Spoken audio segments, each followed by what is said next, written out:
The Bad Batch is back, and it's not just for kids anymore. Picard and Prodigy hints Nicolas Cage is a Trekkie, and we catch up on some news from December. From TrekZone's virtual studio to the world, with early access and behind the scenes for members, this is TrekZone's Sci-Fi News. This is the Bite-Size Podcast, catching you up on the latest sci-fi production info. The Bad Batch is back, and boy oh boy are we getting into the meat of the pre-Death Star 1 Destruction Empire. First with Andor, and now Season 2, Episode 1 of The Bad Batch. This is an empire who is ruthless, unstoppable, and hell-bent on galactic order. Their order. In Episode 1 of the new season, The Bad Batch are sent to Count Dooku's former homeworld of Serenno, where we learn that the idealistic Jedi we met in Tales of the Jedi kind of went a little further than a 180-degree turn.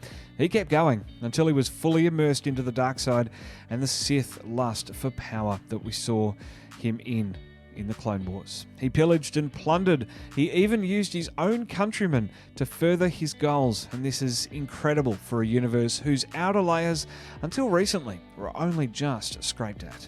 Omega 2 is more than a part of the team, with my constant gripe of Season 1 seemingly addressed, more or less, as she joins in on the rescue of our Clone Force 99 off the beach in the beginning of the episode. I'll be back to review episodes 3 and 4 on the next Sci-Fi News in a fortnight. Meanwhile, over at the Star Trek animated series, Prodigy, Admiral Janeway's final log entry for the first season gives us some clues as to where we're heading in the second. In the log, posted on social media, Janeway describes how the sternest admirals were moved by the heroism of our motley crew of the Protostar. Dal, with a small amount of augment DNA, was the beneficiary of Bashir v Starfleet, the legal drama that played out in DS9's 5th season. And the search of Chakotay, or the search for Chakotay, has now been classified under the Temporal Prime Directive, but our Stubborn Admiral isn't giving up hope, noting that she will find him. Well, just before the end of 2022, Paramount dropped the first clip from Picard's forthcoming final season. The elder Picard, wearing reading glasses and sitting at his study desk at home, hears a repeated comm chirp. Investigating, he finds an old oval comm badge from the first 7 years of his Enterprise D command. The hail is coming from a scrambled transmission, but we don't find out who it is. We'll have to wait till February. What we can surmise, though, is that the call is likely from Beverly Crusher, whom we know kicks off the season with her ship under attack. And also, why is Picard wearing glasses? An interesting choice, but not without precedent in Star Trek, Kirk being allergic to the cure Retinax 5. Not long to go now, folks. Now, in a left field and completely roundabout way, we've learnt that Nicolas Cage is a Trekkie. Follow me here. He starred in The Unbearable Weight of Massive Talent last year alongside the Mandalorian star Pedro Pascal, who told a reporter working for Yahoo News that he wanted to recruit Cage into Star Wars. But when this was put to Cage, he categorically rejected the idea, saying, quote, "I'm a Trekkie, man. I'm on the Star Trek. I'm on the Enterprise. That's where I roll. That's a fact.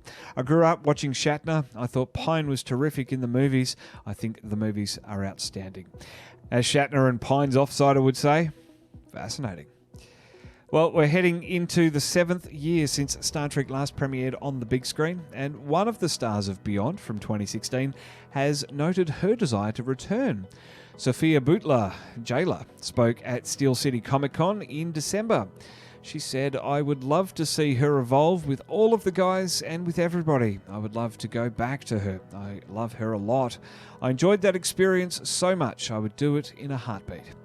However, the latest news from the studio on Star Trek 4 was removing it from their 2023 release calendar after director Matt Shakman exited the project. The mystery deepens. Let's go to Boston now. And 2 years ago, the Boston Museum of Science announced plans to develop a memorial for Leonard Nimoy with his family's blessing. Ever since, the project has been seeking donations, and now Android Incorporated co-founder Rich Miner has enabled work to commence. The planned memorial is a 20-foot illuminated stainless steel sculpture shaped in the famous Live Long and Prosper Vulcan salute. The memorial was designed by artist David Phillips and will be located in front of the Boston Museum of Science at Science Park. The project has a fundraising goal of $500,000, but proceeds were slow to roll in the beginning. Now, with this undisclosed but six-figure donation from Rich Miner, the museum has enough to get started while continuing to fundraise.